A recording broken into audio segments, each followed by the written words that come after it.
오늘 성경 말씀은 예레미야 20장 18절입니다.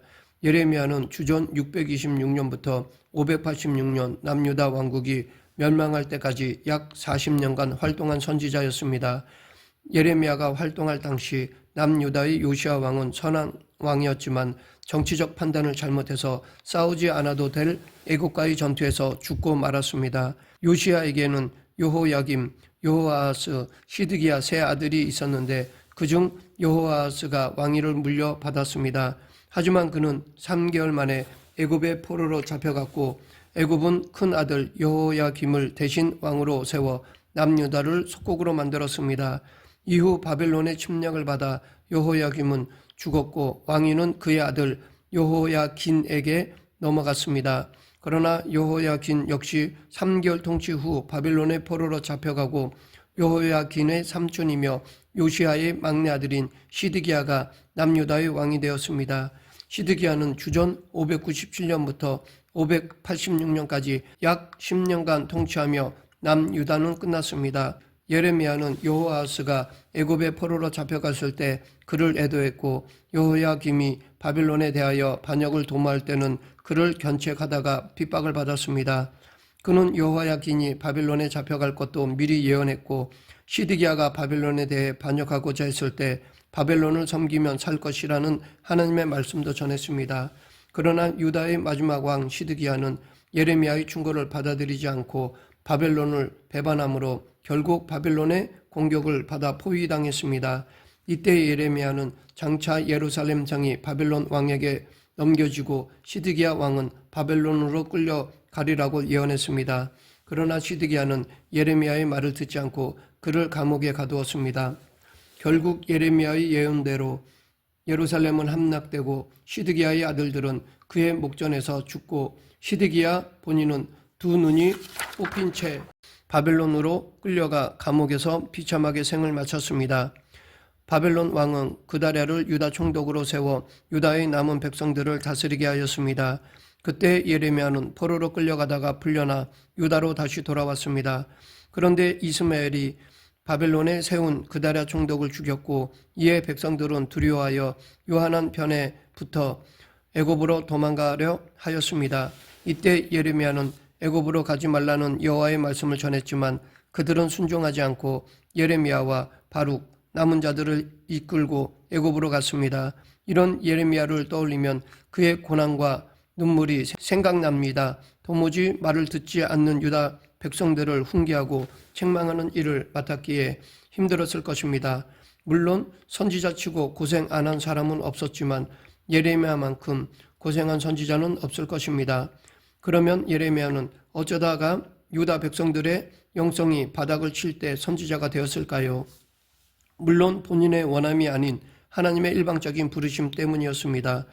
요시야 13년 하나님은 태중에 짓기 전부터 예레미야를 아셨고 그를 성별하셨으며 여러 나라의 선지자로 세우셨습니다. 하나님은 미리 계획하셔서 예레미야를 선지자로 부르셨지만 처음에 그는 이 부르심에 적극적으로 응하지 않았습니다. 자기가 아이라서 말할 줄 알지 못한다는 이유에서였습니다. 다시 말해 자기는 감당할 능력이 없어서 선지자 역할을 못하겠다는 것이었습니다. 그러나 하나님은 예레미야에게 아이라 말하지 말고 누구에게 보내든지 가며 무엇을 명령하든지 말하라고 하시면서 내가 너와 함께하여 너를 구원하리라 라고 약속하셨습니다. 계속해서 하나님은 말씀을 예레미야의 입에 두시고 예레미야를 여러 나라와 여러 왕국 위에 세워 그것들을 파괴하고 넘어뜨리며 건설하고 심게 하겠다고 말씀하셨습니다. 대선지자이며 불굴의 용사인 예레미야의 첫 출발은 우리가 기대하던 것과는 달랐습니다. 당당하게 제가 하겠습니다 라고 나선 것이 아니었습니다. 슬퍼하며 못하겠다고 회피하는 모습이 마치 하나님을 피해 도망하던 요나와 같았습니다. 아마도 패역한 민족 중에 거하며 그들의 죄악 가득한 모습을 봐왔기 때문에 자기는 도저히 할 수 없을 것이라고 생각했을지 모릅니다.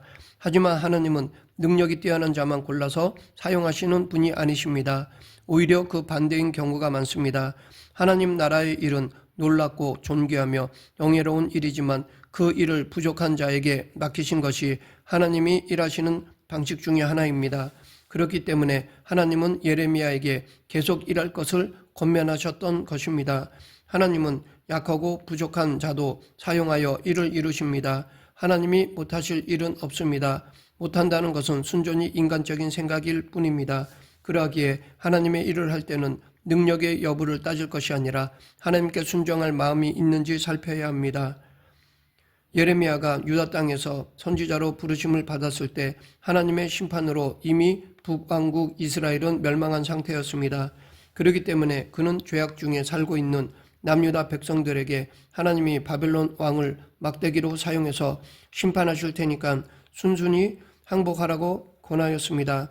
예레미야는 하나님 말씀에 따라 줄과 멍에를 목에 걸고 시드기야 왕과 주변 국가의 사신들 앞에서 하나님의 뜻을 전하였습니다. 유다뿐 아니라 모든 나라가 바벨론 왕을 섬겨야 하며 바벨론 왕의 멍에를 목에 매지 않는 백성들은 칼과 기근과 전염병으로 망한다고 경고했습니다. 멸망당한다라는 예언은 불쾌하고 기분 나쁜 소식입니다. 죄를 깨닫지 못하는 사람에게 망한다, 죽는다, 포로가 된다 라고 예언하면 좋아할 사람은 없습니다. 더구나 그동안 바벨론에게 많은 약탈과 수모를 당해 증오와 분노가 폭발하기 직전인데 그 나라에 항복하라고 하니까 백성들이 예레미야를 더 미워하고 싫어했던 것은 당연하다고 봅니다. 그래서 예레미야는 고향 아나돗 사람들로부터 예언하면 죽이겠다고 위협을 받았고 백성들에게 말로 공격과 무시를 당했으며 제사장인 바수울에게 매맞고 나무 고랑이 목에 채워지기도 하였습니다. 친한 벗들도 그를 원수로 대했고 제사장들과 선지자들과 모든 백성들이 그를 붙잡고 반드시 죽어야 한다고 위협했으며 거짓 선지자들이 예레미야를 능욕하면서 그의 예언이 거짓되다고 조롱하기도 하였습니다. 뿐만 아니라 예레미야는 왕의 궁중 시위대 뜰에 갇히기도 했고 계시로 적힌 두루마리 책을 불태운 왕이 부하들을 보내 그를 잡으려 해서 숨은 적도 있습니다. 베냐민 땅의 분깃을 받으려고 예루살렘을 떠나려 했을 때는 갈대아인에게 항복하러 간다는 누명을 쓰고 붙잡히기도 하였습니다. 그래서 그는 매맞고 옥에 갇혀서 여러 날 동안 뚜껑 씌운 웅덩이에 빠져 있었습니다. 그 후 잠시 나와 감옥들에 머물렀지만 고관들의 고발로 구덩이에 던져졌습니다. 간신히 왕궁 내시 에벳멜렉의 도움으로 끌어올려져 감옥들에 머물고 있던 예레미야는 바빌론의 포로로 잡혀 사슬에 결박되었습니다. 다행히 풀려나왔지만 요한왕과 군지휘관들이 애굽에 가지 말라는 예레미야의 말은 거짓이라고 치부하면서 그를 애굽으로 끌고 갔고 백성들은 거기서도 예레미야가 하는 말을 거부했습니다. 하나님의 말씀대로 죄를 회개하고 바벨론에 항복해야 유다 백성들이 살 수 있었습니다. 그렇게 했다면 시드기야 왕의 눈도 뽑히지 않고 유다 백성들도 죽지 않았을 것입니다. 그러나 하나님의 뜻을 전한 예레미야의 말을 듣지 않아 유다 백성들은 심판을 받았습니다. 예레미야 선지자에게는 이런 외적 고통 외에 내적으로 많은 갈등과 번민이 있었습니다. 이스라엘 민족이 멸망하지 않고 살 길을 제시하는데도 백성들은 듣지 않고 그를 조롱했습니다.